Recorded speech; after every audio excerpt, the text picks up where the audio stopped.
அதாவது பிரிட்டன் என்று சொல்லப்படும் நாடு என்ன, அவர்களின் பிபிசி என்ன, அவர்களின் ஜெர்னலிசம் என்ன, முழுவதுமாக தகர்த்து நாசமாக்கியது.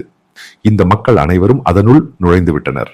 பின்னர் அதை பார்வதியாக்கி முயற்சிக்கின்றனர். எப்படி ஆயினும் பிரிட்டிஷ் கவர்மெண்ட் தானே இது குறித்து விசாரணை தொடங்க முடிவு செய்துள்ளது. போலீஸ் அன்வேஷணம் தொடங்கப் போகிறது. இது போன்ற எடிட்டோரியலுக்கு அனுமதி கொடுத்தவர் யார்? யார் அனைவர் இந்த முடிவை கையெழுத்திட்டனர்? ஏனெனில் இதன் டாக்குமெண்டேஷன் நிச்சயமாக வெளியாகும். அப்போது பல நாற்காலிகள் தகரும். அதாவது பிரிட்டனில் இந்த பிபிசியில் பெரிய மாற்றங்கள் வரவிருக்கும் காலகட்டத்தில் உள்ளன. ஏனெனில் அங்குள்ள அரசியல்வாதிகள் ஆகட்டும், ஆளும் கட்சியினர் ஆகட்டும், சீனியர் கருத்து வடிவமைப்பாளர்கள் கூட மிகவும் கடுமையான முறையில் தாக்கியுள்ளனர். ஏனெனில் அவர்களே சொல்லி முடித்து விட்டனர், மக்களின் டாக்ஸ் பணத்தை இது போன்ற ஆர்கனைசேஷன்களுக்கு கொடுக்க முடியாது என்று. இது போன்ற செய்திகளை பப்ளிஷ் முடியாது. ஏனெனில் ஒவ்வொரு ரிப்போர்ட்டும் அதன் முழு குவாலிட்டி மற்றும் கிரெடிபிலிட்டியை அழித்து வருகிறது. இது பிபிசிக்கு தேவையானதாக இருந்தது.